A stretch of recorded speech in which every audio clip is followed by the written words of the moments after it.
तो हेलो मेरे champions, welcome back to the Infinity Learn. तो लास्ट क्लास में और मेरे इंट्रोडक्शन तो दिया ही नहीं, और ठीक है मैं दे देता हूँ मेरा इंट्रोडक्शन। मैं हूँ तुम्हारा जेनित भैया, बड़ा भाई, जो मन चाहे बोल लेना। लास्ट क्लास में क्या हुआ था कि हमने इकोनॉमिक्स का डेवलपमेंट चैप्टर जो है ना उसका पार्ट 1 हमने कवर किया था। आज हम करने जा रहे हैं इकोनॉमिक्स का डेवलपमेंट चैप्टर का पार्ट 2। पार्ट 2 बोल लो या लास्ट पार्ट बोल लो, एक ही है।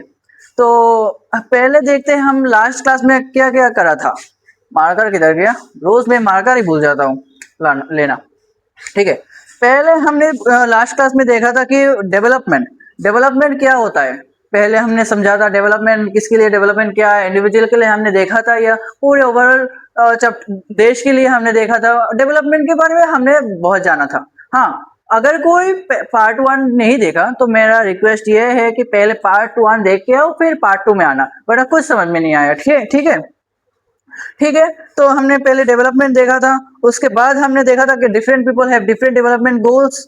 ठीक है, कि कई लोगों का डेवलपमेंट, मेरे लिए डेवलपमेंट जो है आपके लिए डेवलपमेंट हो सकता है या ना भी हो सकता है। इसलिए different people have different development goals, और समटाइम्स वन पर्सन डेवलपमेंट में बी हार्मफुल टू अनदर, ये भी हमने समझा था।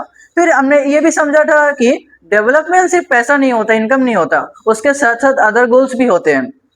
ठीक है, फिर हमने देखा था कि compare different countries, various countries के साथ हमने कंपेयर किया था कि हम इस कंट्रीज को हम डिफाइन कैसे करेंगे कि ये कंट्री डेवलप हो गया है या अंडर डेवलप्ड है या डेवलपमेंट हो रहा है।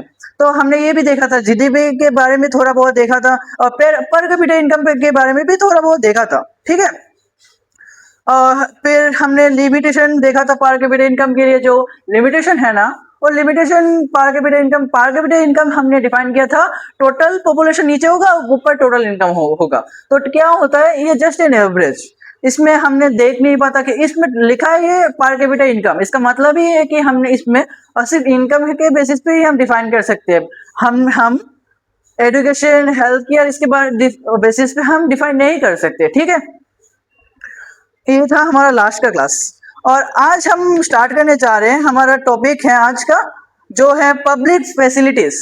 ठीक है, जो जो बच्चे अभी तक नोटबुक ओपन नहीं किया, ओपन कर लो, हम स्टार्ट करने जा रहे हैं। ठीक है, ओपन कर लो, 1 मिनट दे रहा हूँ जो जो ओपन नहीं किया अभी तक। ठीक है, ओपन कर लो जल्दी से, आज हमें चैप्टर कवर करना है पूरा।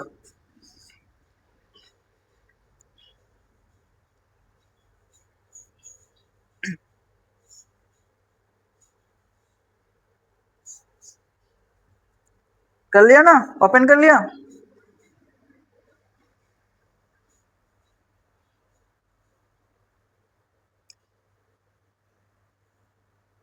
करो करो जल्दी करो।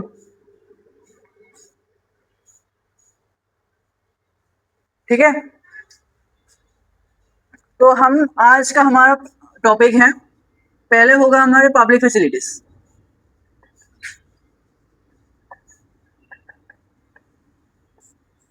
ठीक है, लिख लो लिख लो, नोट कर लो। हमने कल ही देखा था कि अदर गोल्स होते हैं कुछ भी, इनकम के साथ साथ, कि फ्रीडम चाहिए होता है, इक्वलिटी चाहिए होता है, फिर बहुत कुछ चाहिए होता है। तो पब्लिक फैसिलिटीज वो है जो अदर गोल्स के मतलब अदर गोल्स में होता है, जो चीज वही में हम पब्लिक फैसिलिटीज बोलते हैं। सीधा मुद्दा है कि जो जो अदर गोल्स गवर्नमेंट प्रोवाइड करता है उससे हम पब्लिक फैसिलिटीज बोलते हैं। जैसे स्कूल, हॉस्पिटल, पब्लिक ट्रांसपोर्ट। ठीक है, जैसे एग्जांपल ले लो, आम आदमी के पास अगर पैसा ना भी हो, कम भी हो, तो वो लोग गवर्नमेंट हॉस्पिटल में जाके उनका इलाज कर सकते हैं। ठीक है, फिर एक एग्जांपल ले लो, तुम्हारे एनसीईआरटी में भी है, कभी कभी एमसीक्यू में भी आ भी जाता है। क्या है कि केरला जो है ना, एक्चुअली केरला बुक में लिखा है केरला। तुम भी केरला ही लिखना, क्योंकि अभी 2026 में गवर्नमेंट ने इसे केरला को केरलम बना दिया। ठीक है, नाम चेंज कर दिया स्टेट का। ठीक है, तो केरला में क्या होता है, पर कैपिटा इनकम बहुत कम है एज कंपेयर टू हरियाणा। ठीक है, हरियाणा से पर कैपिटा इनकम केरला का बहुत कम है। पर क्या होता है, पब्लिक फैसिलिटी जो है ना वो केरला का बहुत अच्छा है एज कम्पेयर टू हरियाणा। तो ये बोल सकता हूँ कि केरला में हमें सिंपल सा मुद्दा है कि केरला में इनकम लोगों का कम है बट गवर्नमेंट बहुत सब्सिडी देता है, पब्लिक फैसिलिटीज उसका अच्छा है। तो उनका जो सिंपल जो सिंपल लाइफ में जो हेम्पर होता है जो गवर्नमेंट प्रोवाइड करना चाह रहा था वो प्रोवाइड कर देता है। ठीक है, एज कम्पेयर टू हरियाणा कभी कभी एग्जाम में आ जाता है। और एक टॉपिक है हम तुम्हारे एनसीईआरटी में, नेट अटेंडेंस रेशियो। ये सिर्फ जान लो, ज्यादा कुछ नहीं आता। हाँ, एक दो बार आ जाता है एग्जाम एमसीक्यू में, तुम्हारे बोर्ड्स में या स्कूल के एग्जाम में भी आ जाता है कि नेट अटेंडेंस रेशियो क्या होता है। ठीक है, तो नेट अटेंडेंस रेशियो एक कैलकुलेटर होता है जो मतलब रिपोर्ट ही मान लो 6 से 10 साल के बच्चे, मान लो एक स्टेट में 100 बच्चे हैं, मतलब 6 साल से 10 साल के अंदर। ठीक है, 100 बच्चे, इस 100 बच्चों में से सिर्फ 80 बच्चे स्कूल जा पाते हैं, बाकी 20 बच्चे नहीं जा पाता स्कूल में। तो ये हमें डिफाइन करने के लिए एक टर्म होता है जो हमें जो जिसको बोलते हैं नेट अटेंडेंस रेशियो। ठीक है, कभी एग्जाम में एक बार आया था कि जो नेट अटेंडेंस रेशियो है ना वो कौन सी साल से कौन सी साल पे हम काउंट करते हैं। तो सिंपल सा है, 6 साल से 10 साल तक। ठीक है, एक कभी कभी आ जाता है। और एक और है इन्फेंट मोर्टिलिटी रेट। तो ये क्या होता है कि कभी कभी देखा जाए कि बहुत सारे बच्चे हैं जो 1 साल के अंदर ही भगवान के प्यारे हो जाते हैं जन्म लेने के बाद। तो क्या होता है, इस काउंट को भी हम बोलते हैं इन्फेंट मोर्टिलिटी रेट। ज्यादा मैं कुछ नहीं लिखता, इन्फेंट मोर्टिलिटी रेट जो 1000 बच्चों में काउंट होता है, पर 1000 बच्चों में देखा एवरेज भी निकाला जाता है कि हर 1000 बच्चों में कितने बच्चे 1 साल के अंदर ही डेथ हो जाती है उन बच्चों का। तो इस काउंट को हमें हम IMR बोलते हैं या इन्फेंट मोर्टिलिटी रेट। ठीक है, साथ ही साथ नोट कर लेना, एग्जाम के टाइम में तुम्हें पूरा चैप्टर फिर से पढ़ने का टाइम नहीं मिलेगा तुम्हें, इसलिए कर लेना नोट्स। ठीक है, लास्ट पार्ट है सस्टेनेबिलिटी। हमने कल ही बोला था लास्ट पार्ट है सस्टेनेबिलिटी, बट सस्टेनेबिलिटी पढ़ने के पहले हम एक और टॉपिक हम समझेंगे, वो है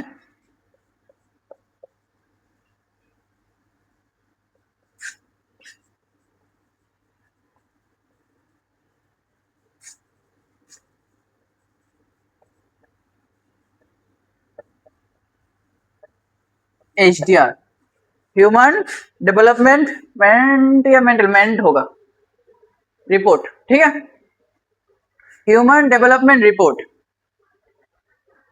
यह तुम्हारा बुक्स में है, ये पब्लिश करता है, मैं पहले बाद में बोलता हूँ ये क्या है, UNDP। ठीक है, ये एक इंटरनेशनल ऑर्गेनाइजेशन है, इसका पूरा नाम है यूनाइटेड नेशंस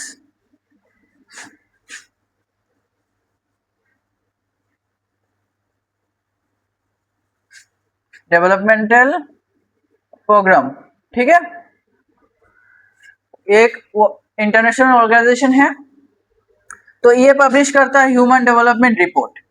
ये ह्यूमन डेवलपमेंट रिपोर्ट क्या है कि जो पर कैपिटा इनकम है वो वर्ल्ड बैंक पब्लिश करता है।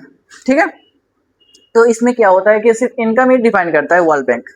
इनकम के बेसिस पे हम कंट्रीज को हम डिफाइन करते हैं कि इस कंट्री का पर कैपिटा इनकम क्या है, या डेवलप कंट्री है या अंडर डेवलप कंट्री है या डेवलपिंग कंट्री है, हम डिफाइन करते हैं।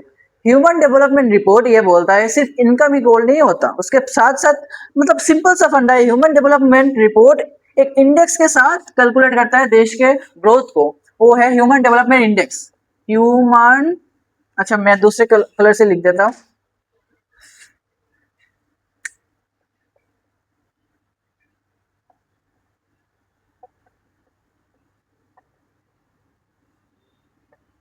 इंडेक्स, HDI, ठीक है, ह्यूमन डेवलपमेंट इंडेक्स।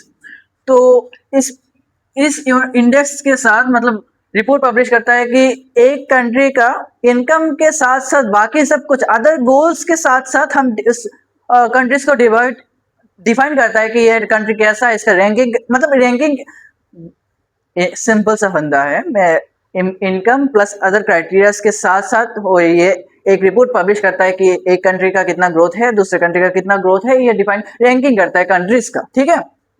तो लिख के रख दो कि ह्यूमन डेवलपमेंट इंडेक्स सिर्फ इनकम को ही नहीं देखता, इनकम के साथ साथ अदर गोल्स को भी देखता है, ठीक है,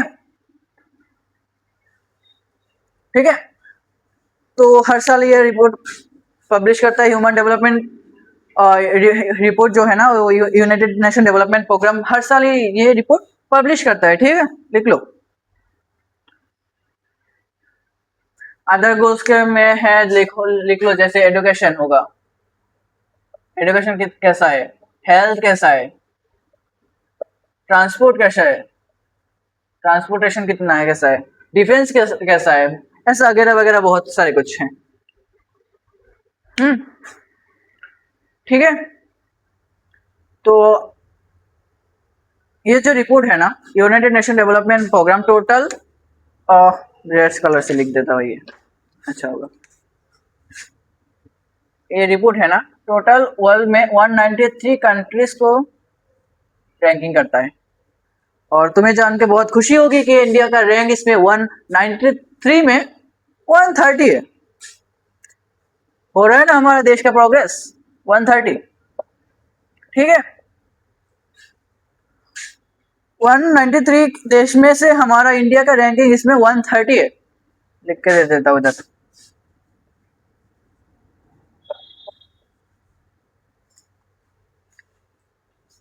और इसमें से 193 कंट्रीज में टॉप होगा, टॉप में है जैसे आइसलैंड, आइसलैंड आए शायद टॉप होगा, हाँ आइसलैंड ही होगा, आइसलैंड रैंक नंबर 1 पे है। फिर स्विट्जरलैंड नंबर 2 पे है। फिर नॉर्वे आई थिंक,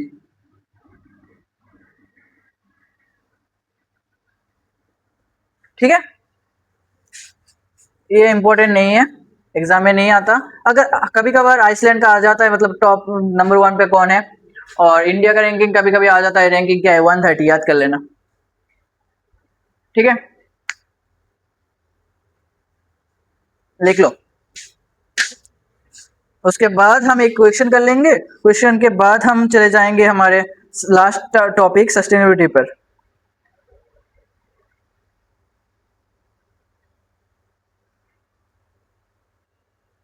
लिख लिया,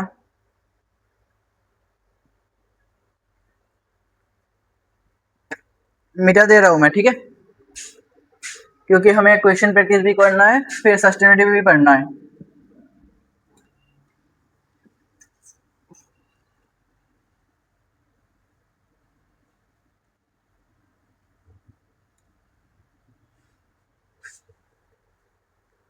अभी एक क्वेश्चन कर लेते हैं, ठीक है, रेडी हो ना?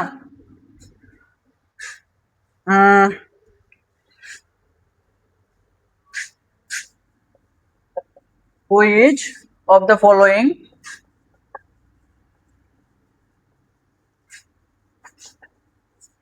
which of the following, by the way ये क्वेश्चन एग्जाम में आ चुके हैं पहली बार, पहले भी, is used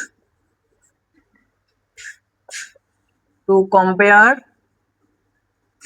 uh, the development of different countries.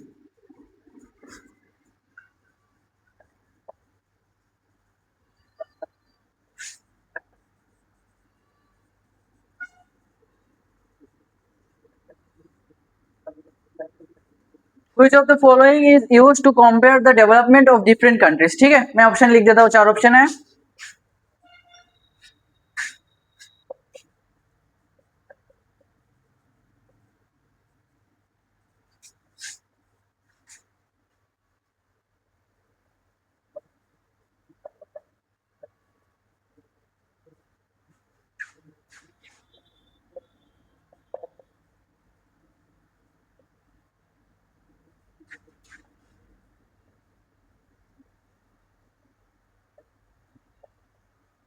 ठीक है, ऑप्शन 1 है नेशनल इनकम, ऑप्शन 2 है लिटरेसी पर कैपिटा इनकम, ऑप्शन 3 है लिटरेसी रेट, ऑप्शन डी है ऑल ऑफ द अबव। मैं तुम्हें 15 मिनट का टाइम देता हूँ, देख लो, देख के आंसर बोल दो। बाय द वे ये क्वेश्चन मैंने लास्ट क्लास में पार्ट 1 में मैंने समझाया था कि कैसे हम डिफाइन करते हैं कंट्रीज का डेवलपमेंट, मतलब कंपेयर कैसे करते हैं, तो देख लो।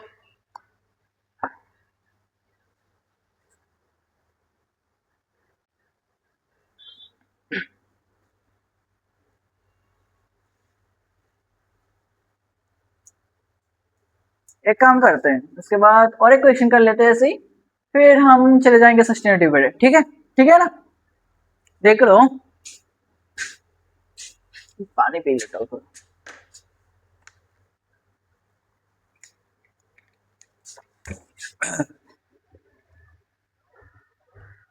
फिर एक क्वेश्चन करके सस्टेनेबिलिटी करके हम और एक दो क्वेश्चन प्रैक्टिस कर लेंगे, इसके बाद चैप्टर खत्म। इसका सिंपल सा आंसर है ऑप्शन डी, क्योंकि हम जो कंपेयर करते हैं वो नेशनल इनकम से भी करते हैं, पर कैपिटा इनकम से भी हम डिफाइन कर सकते हैं कि कंपेयर कर सकते हैं, लिटरेसी रेट के बेसिस पे भी हम कंपेयर कर सकते हैं, और चारों के बेसिस, तीनों के बेसिस पे भी हम कर सकते हैं, इसलिए ऑल ऑफ द अबव। ठीक है, क्योंकि वर्ल्ड देखो, वर्ल्ड बैंक पर कैपिटा इनकम के साथ डिफाइन करता है, मतलब कंपेयर करता है डिफरेंट कंट्रीज को, जैसे ह्यूमन डेवलपमेंट इंडेक्स है ये पर कैपिटा इनकम के साथ लिटरेसी रेट भी देखता है, और बाकी एजुकेशन लिटरेसी रेट या हेल्थ केयर भी देखता है। इसलिए सिर्फ पर कैपिटा इनकम भी नहीं होगा, अगर ऑल ऑफ द एबव भी होगा। ठीक है,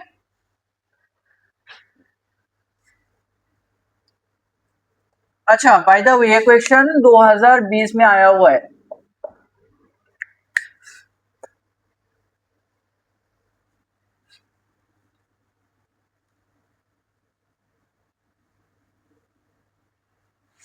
और एक क्वेश्चन कर लेते हैं, ये भी मैंने पढ़ाया था कल, है क्या है। तो क्वेश्चन है कि, क्वेश्चन क्या है, what does per capita income hide?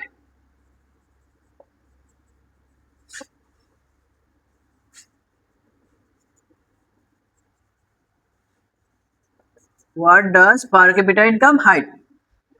Option A, option B, option C,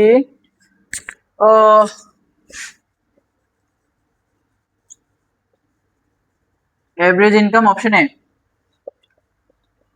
total population, option B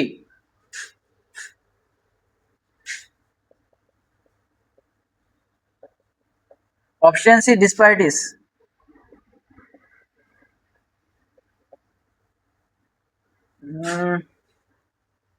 none of this. लिख लो, ये भी 15 मिनट का टाइम दे रहा हूँ, 15 सेकंड का टाइम दे रहा हूँ। What does per capita income hide? Option A average income, option B total population, option C disparities, option D none of this. ठीक है,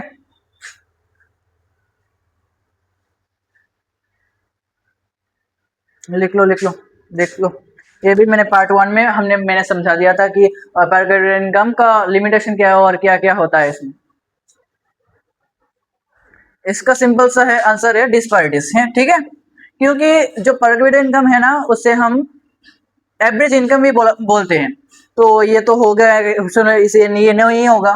टोटल पॉपुलेशन, पर कैपिटा इनकम में हम नीचे टोटल पॉपुलेशन देते हैं और ऊपर टोटल इनकम देते हैं, तो ये भी नहीं होगा।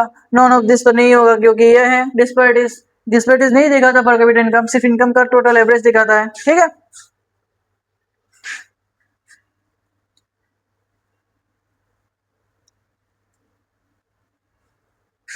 फिर आते हैं सस्टेनेबिलिटी ऑफ डेवलपमेंट।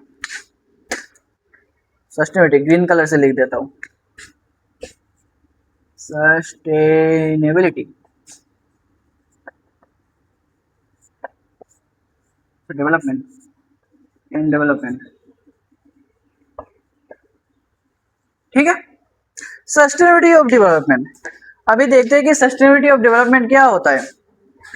सिंपल सा फंडा है कि डेवलप सस्टेनेबिलिटी ऑफ डेवलपमेंट का ये मतलब होता है कि development that meets the needs of present without harming future. इसका मतलब है कि हम ऐसे डेवलपमेंट करें कि हमें हमारे जो रिसोर्सेस है उसे हम फ्यूचर जनरेशन के लिए सेव कर सकते हैं। ठीक है, सिंपल सा, और कुछ नहीं है डेवलपमेंट।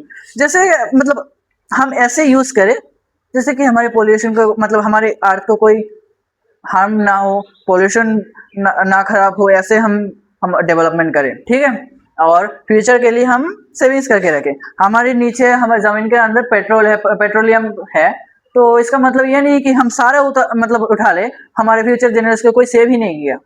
तो लालच है हमें हमारे जनरेशन पे कि हम हमारे फ्यूचर जनरेशन के लिए कुछ सेव भी नहीं कर पाया। ठीक है, और कुछ नहीं है सस्टेनेबिलिटी पे। कभी कभी क्वेश्चन आ जाता है कि सस्टेनेबिलिटी का क्या मतलब है, मतलब इसका मतलब क्या है, कभी कभी आ जाता है। और एक कोट लिख लो, ये मुझे बहुत अच्छा लगा। द अर्थ, हमारे बुक में होगा, earth provides enough to satisfy every man's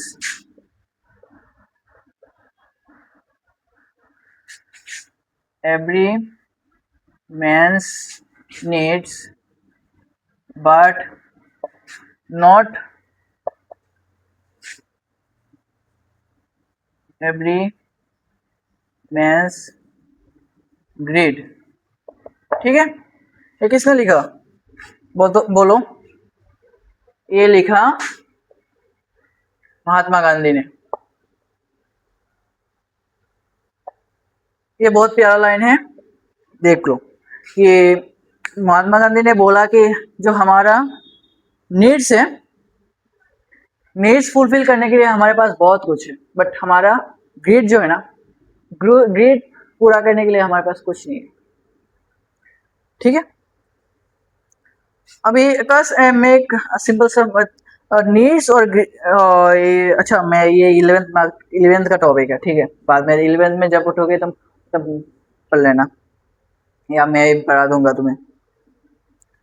ठीक है, तो इसी के साथ हमारा चैप्टर होता है खत्म, और हम अभी करेंगे 2-4 क्वेश्चन प्रैक्टिस के बाद हमारा लेक्चर हम अभी खत्म करने वाले हैं। ठीक है,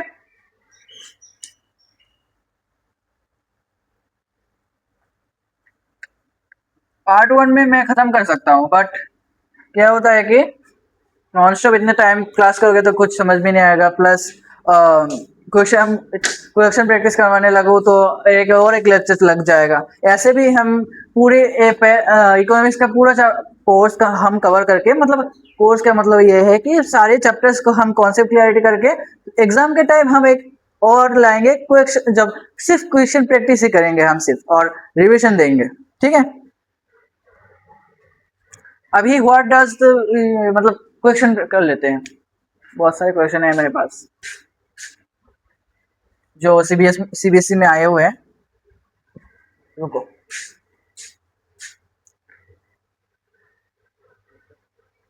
एक मिनट रुकना।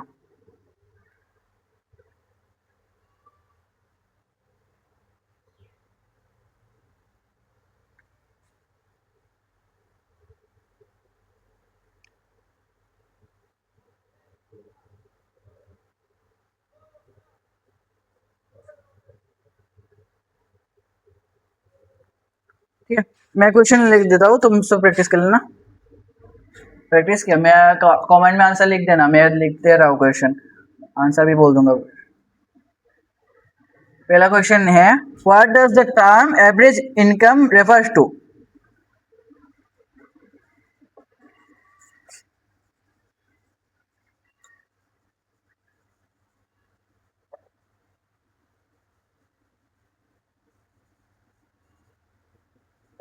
ये क्वेश्चन 2020 में आया हुआ है ये भी।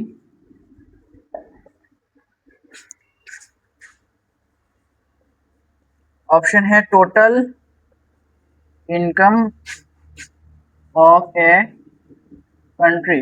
ठीक है, ऑप्शन बी है income of the richest person, option C है total income divided by the total population. मैं पहले लिख लेता हूँ फिर तुम कर लेना। फिर है इनकम ऑफ द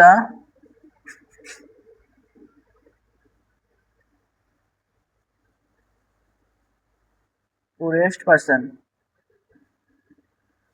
ठीक है, क्वेश्चन है कि what does the term average income refers to. Average income का मतलब क्या होता है? Total income of the country, option ए।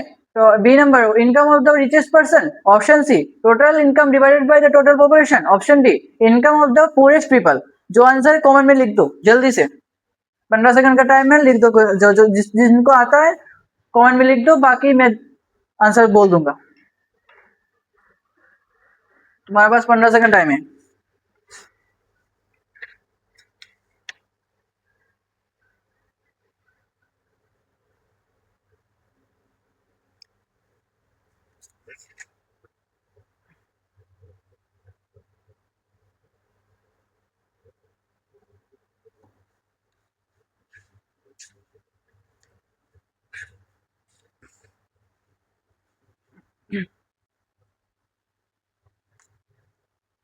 इसका आंसर होगा total income divided by the total population.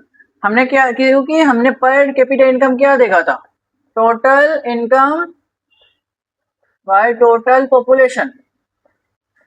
ठीक है, फिर मैंने बोला पर कैपिटा इनकम को ही हम एवरेज इनकम बोलते हैं। तो एवरेज इनकम का क्या मतलब है, total income by total population. ठीक है,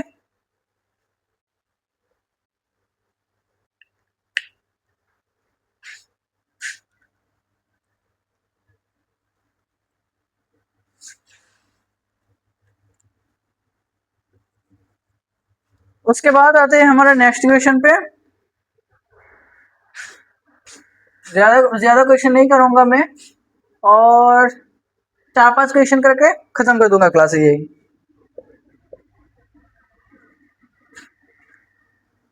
और इतना बड़ा नहीं लिखूंगा। Human development report is published by, ये क्वेश्चन आया हुआ है 2019 पे, 19 में आया हुआ है। ऑप्शन है UNDP, option B world bank, option C IMF, option D world health organisation. ठीक है, क्या आंसर होगा बोलो, बोलो जल्दी से बोल दो क्या आंसर हो सकता है, बोलो। मैंने आज ही बोला था थोड़ी देर पहले।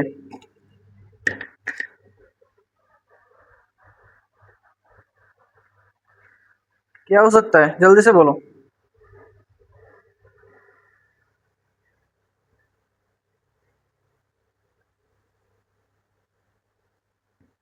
इसका सिंपल फंडा है, आंसर है UNDP, united nation development programme. मैं थोड़ी देर पहले ही बोला था। ठीक है,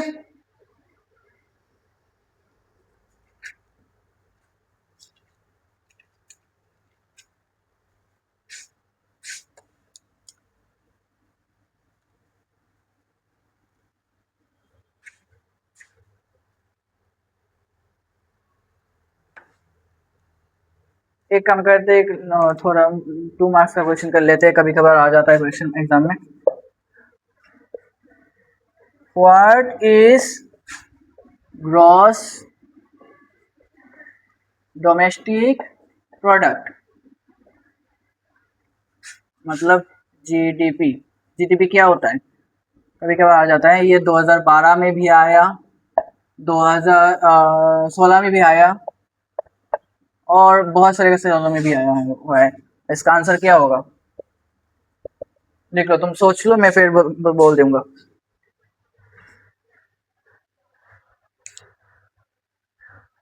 इसको मैं ही लिख देता हूँ, ठीक है, देख लो। जीडीपी क्या होता है? GDP is the total value of all final goods and services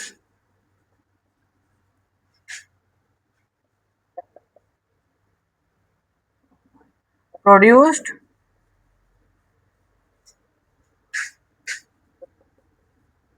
within a country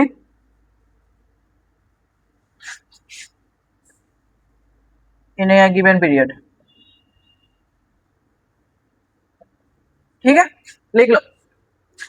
What is gross domestic product?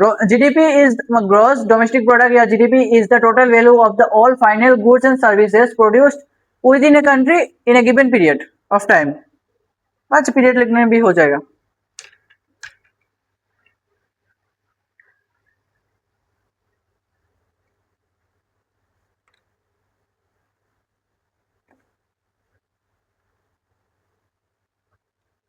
और एक काम करते हैं, और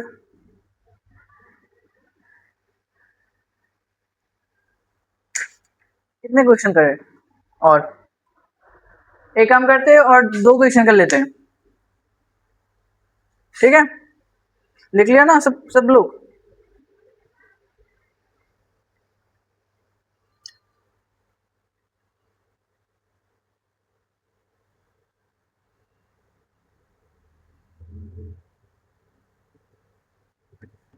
मिटा दे रहा हूँ।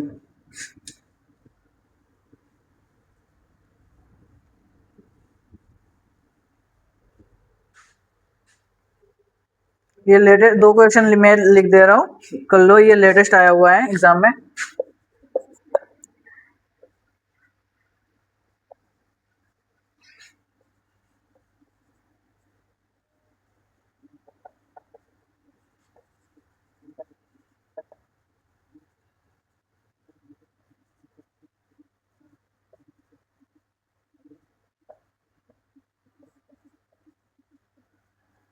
बोला गया है कि challenges for achieving sustainable development. मैं थोड़ी देर पहले सस्टेनेबल डेवलपमेंट के बारे में बोला था, तो क्या क्या चैलेंज हो सकता है सस्टेनेबल डेवलपमेंट को अचीव करने के लिए? ठीक है, इसका ऑप्शन 1 होगा। नहीं, ये तो लॉन्ग क्वेश्चन है ना। हाँ, ये लॉन्ग क्वेश्चन है। आंसर लिख दो। 2025 में आया हुआ है, 3 मार्क का। लिख दो।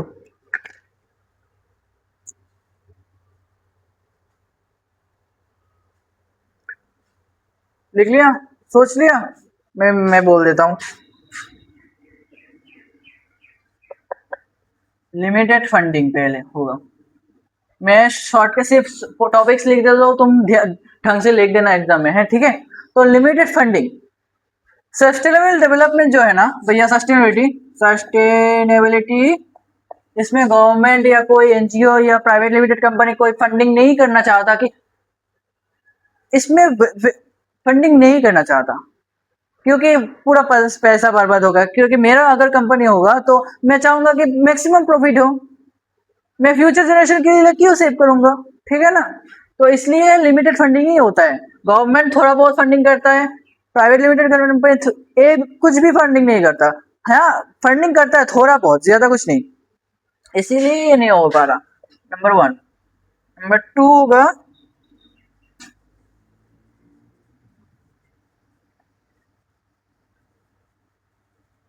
Lack of infrastructure. ठीक है, तो क्या होता है कि मान लो मैं सस्टेनेबिलिटी, सीआर का नाम तो सुना था, रिड्यूस रीयूज रिसाइकिल। मान लो मैं एक चिप्स का पैकेट खरीदा था, चिप्स खा के मैंने ये डस्टबिन में फेंक दिया, तो क्या होता है, जो म्यूनिसिपैलिटी के लोग होते हैं, जो सफाई के लोग होते हैं, वो ये चिप्स डस्टबिन के में से उठा के कंपनी में ले जाते हैं, कंपनी किसी दूसरी जगह फेंक देता है। बट कंपनी चाहे तो ये जो चिप्स का पैकेट है, इसे पिघला के, प्लास्टिक को पिघला के फिर से ये रीयूज कर सकता है। बट हमारे पास अभी तक इतना ढंग का कोई इंफ्रास्ट्रक्चर ही नहीं है कि हम इसे फिर से यूज कर सके। हाँ, थोड़ा बहुत है कि हम कर लेंगे, जैसे कि वाटर वाटर बोतल जब फेंक देते हैं, ये ले जाके रिसाइकल करके, हाँ, फिर से पानी यूज हो रहा है इंडिया में अभी भी। बट बहुत सारी चीजों में अभी भी रीयूज नहीं हो पा रहा है, और जब हम सस्टेनेबिलिटी के लिए हमारा ऑल्टरनेटिव अभी भी बहुत कुछ कम है। ठीक है, फिर लास्ट का टॉपिक है, 3 मार्क का है ना, हाँ 3 टॉपिक देने से हो जाएगा।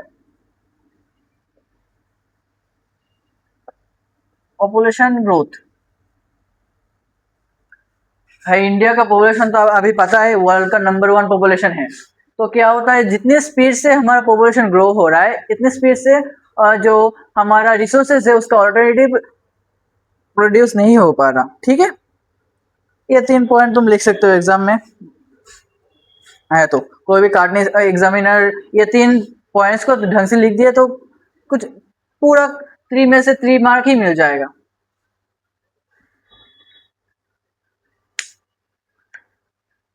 और एक लास्ट क्वेश्चन कर देता हूँ, ठीक है, लिख लो लिख लो। जो कोई नहीं लिखा तो पॉज करके लिख लेना।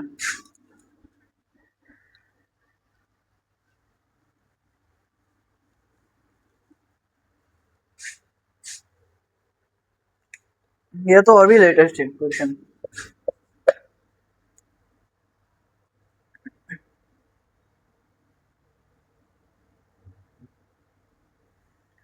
मैं लिख देता हूँ, मतलब ध्यान से नहीं लिखते, एक फार्मर के लिए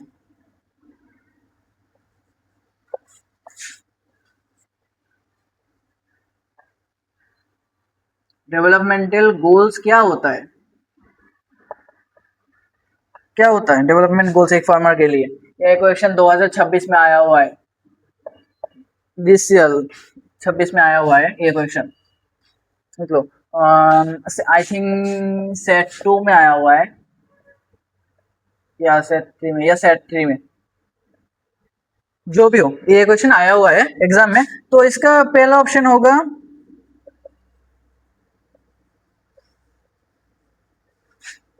higher support price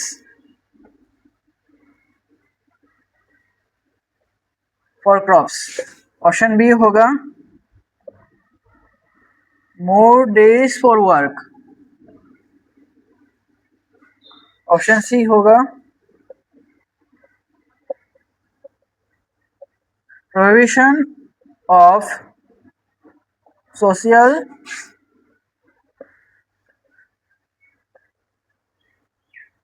discrimination. Option D होगा बेटर वेजेस। ठीक है, फार्मर्स के लिए डेवलपमेंट गोल्स क्या होता है। ऑप्शन है higher support price for crops, more days for work, provision of social discrimination, और क्या होता है बेटर वेजेस। तो 15 सेकंड का टाइम है, देख लो तुम। मैंने लास्ट क्लास में पार्ट 1 में मैंने ये समझा दिया था।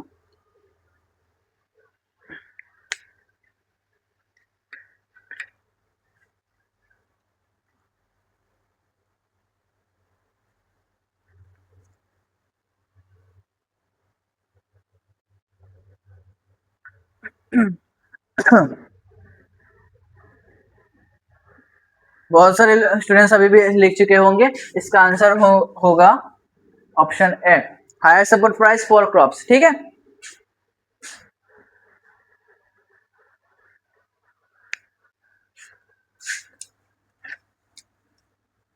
एक काम करता हूँ, एक होमवर्क दे देता हूँ तुम्हारे लिए क्वेश्चन।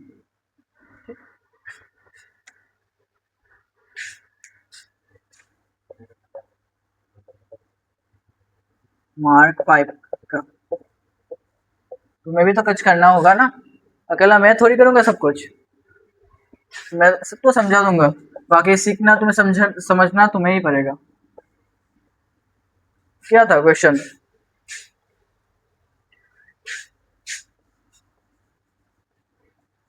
डिफरेंशिएट, एक्चुअली ये मैं क्लास में करना चाहता था, बट मैं अभी सोच रहा हूँ कि नहीं करूंगा, होमवर्क ही दे देता हूँ। Homework between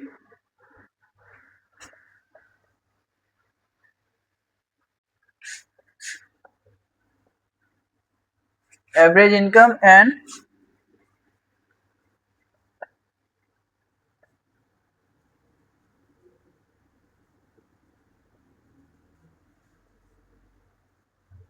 national income with examples. Differentiate between average income and national income with examples. Average income और नेशनल इनकम का क्या डिफरेंसेस है ये तुम निकाल के मुझे बाद में नेक्स्ट क्लास में हमारा जो चैप्टर 2 होगा सेक्टर्स ऑफ इंडियन इकोनॉमी, इस चैप्टर के स्टार्टिंग में ही लिख देना, मतलब बोल देना कि इसका आंसर क्या क्या होगा। अगर कोई नहीं कर पाया तो मैं ही कर दूंगा, इसका आंसर बोल दूंगा तभी, ठीक है। तो ठीक है, इसके साथ साथ हमारा लेक्चर होता है खत्म। और इस तरह का चैप्टर्स के वीडियोस के लिए, कॉन्सेप्ट क्लियरिटी के लिए हमारे चैनल अभी सब्सक्राइब कर दीजिए और बेल आइकन को ऑन कर दीजिए और लाइक करना तो नहीं भूलना ना, ठीक है। तो टाटा बाय बाय, मिलते हैं नेक्स्ट क्लास में, सी यू।